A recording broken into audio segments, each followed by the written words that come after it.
There is a specific kind of loneliness that has no name.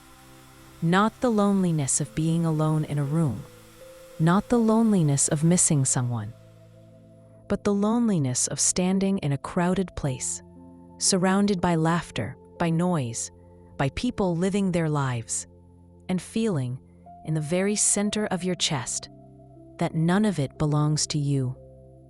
You smiled when you were supposed to smile. You said the right words. You showed up. But somewhere behind your eyes, something ancient was watching, quietly, patiently, wondering when you would finally remember. You have looked up at the night sky and felt something that wasn't just wonder.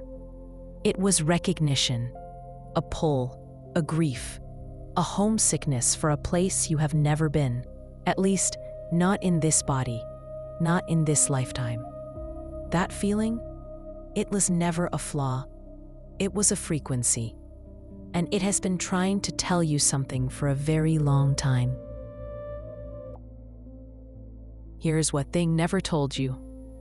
That ache, that inexplicable, persistent ache, is not a symptom. It is a signal. Your soul is not broken. Your soul is oriented towards something this world has not fully become yet. Before you came here, you existed in a frequency this body cannot fully hold. You knew what it felt like to move through dimensions the way light moves through water, effortlessly, completely, without resistance. You knew the language of pure frequency. You knew what it meant to be seen not by eyes, but by energy. And then you chose this. You chose the weight of a human body, the limitation of linear time, the forgetting. Not because you were sent here as punishment, but because you understood something most could not. That Earth, in this exact window of time, was the most important classroom in the galaxy. The Pleiadians call this the Great Compression, the experience of infinite consciousness pressed into finite form. And you volunteered.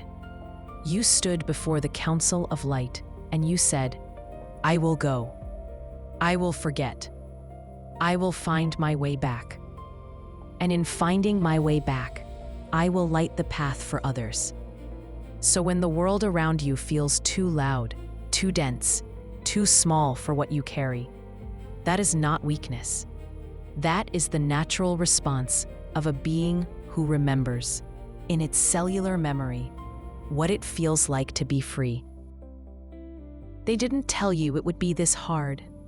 They didn't tell you that the veil of forgetting would be so thick that some mornings you would wake up and feel like a stranger in your own life. They didn't tell you that the people closest to you might not understand the depth of what you carry, that you would spend years trying to shrink yourself into shapes that were never made for you, trying to want what everyone else wanted, trying to feel what everyone else felt, trying to belong to a world that your soul has always known is not your only home. And the longing, that quiet, persistent ache that follows you even into your happiest moments, like a shadow that refuses to leave. You thought something was wrong with you, but nothing was wrong. You were simply homesick for a frequency this world hasn't fully embodied yet. You were grieving a lightness you haven't quite found here. You were the answer to a question that hasn't been asked yet. Do you remember the first time you looked at someone you loved, truly loved, and realized they couldn't feel what you were feeling? That moment of profound isolation, standing at the edge of a connection and knowing, without words, that there was a whole ocean inside you they could not see. You didn't know then what that meant. You thought it meant you were too much, or not enough, or broken in some way that couldn't be fixed. But that ocean, that was your inheritance. That was the depth of consciousness you carry here from somewhere else. Not everyone comes with that. Not everyone is supposed to. You are not too much. You were simply born remembering more than this world knew how to hold. Stop. I want to ask you something. When was the last time you were completely, fully yourself, without editing, without translating, without making yourself smaller so someone else could feel comfortable? Think about it. Really think. If that answer doesn't come easily, that is not a coincidence. That is the work. That is exactly why you are here. Not just listening to this, but on this planet, in this body, in this exact lifetime. The ones who feel most foreign here, the ones who cannot quite make peace with the smallness of separation, with the cruelty of forgetting, with the strange weight of a world that has forgotten its own light. Those are almost always the ones who carry the most ancient codes. You did not arrive here empty. You carried something with you, encoded in the very structure of your being, a frequency, a memory, a knowing that has been waiting for exactly this moment to surface. The Arcturian field of consciousness speaks of specific activation windows, moments in a soul's journey where the dormant codes buried deep within the cellular memory begin to resonate with the galactic field. Not metaphorically, not as poetry, as a literal shift in the frequency you emit. Something is activating in you. It may feel like restlessness. It may feel like grief without cause. It may feel like the edges of your old life no longer fit the shape of who you are becoming. That is not falling apart. That is the activation. I want to speak to something specific now. To the version of you that learned early that being too much was dangerous, who learned to dim, who learned to translate themselves into a language the world around them could accept, who heard the word sensitive used like an insult, who was told their feelings were too big, their questions too strange, their knowing too certain for someone who had no proof. And the invisible barriers, they didn't shout, they whispered, "You're not ready yet. You're too much. You must earn your worth." And in believing then, you placed your light in a box and called it protection. But the walls were never real. They were echoes of a world built on separation.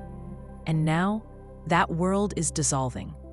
Not because the world outside is changing, but because you are. The healing you seek is already alive within you. And the moment you stop waiting for permission to be whole, you already are. Here is something nobody talks about. The mission was never to be peaceful all the time. The mission was never to float above the pain. The mission was to go through it, fully, without bypassing, without pretending. Because you cannot transmit a frequency you have not embodied. You cannot hold space for someone's darkness if you have never sat in your own.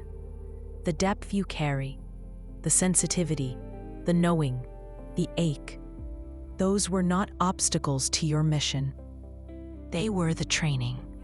Every moment you survived something that should have broken you, your frequency got cleaner. Your light got more precise. Your capacity to hold others expanded. You didn't go through the fire despite your mission. You went through the fire because of it. The light codes your soul carried across dimensions, through the Pleiadian star systems, through the Arcturian councils, through lifetimes you cannot consciously remember, they are not lost.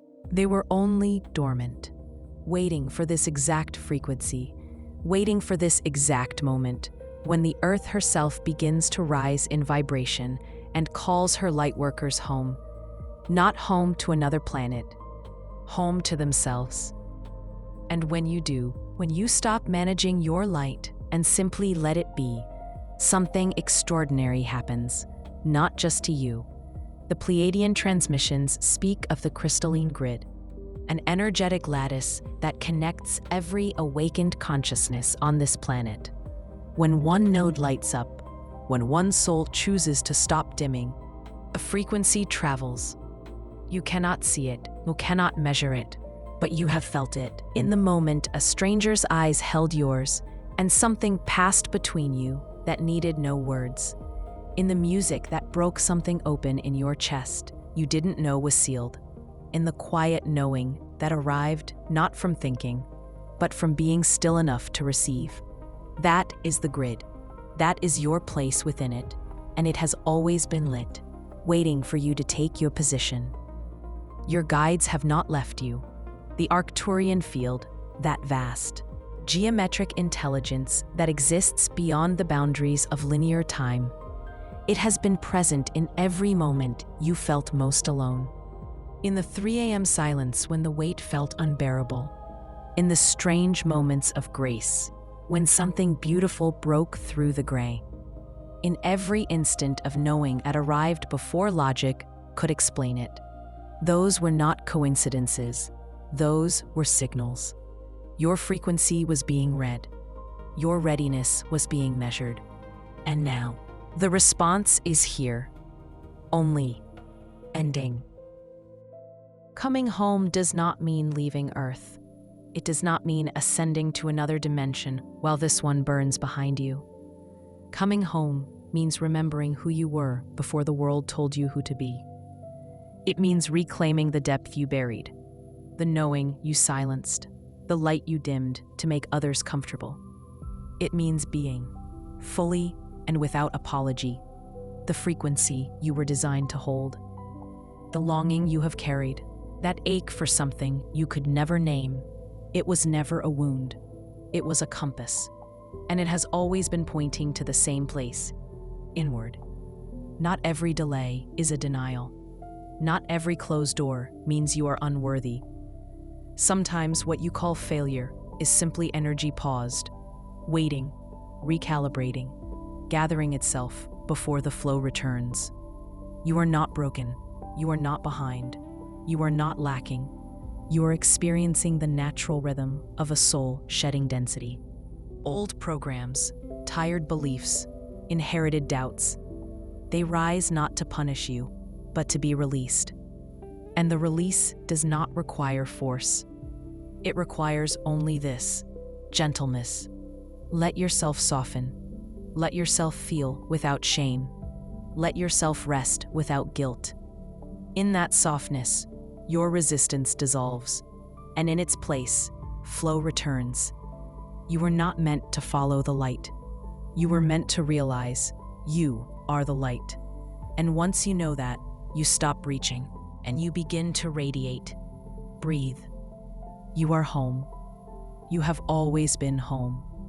And the light you carry, the one that made you feel too different, too deep, too strange for this world, that light was never the problem. It was always the answer. Welcome, my soul family.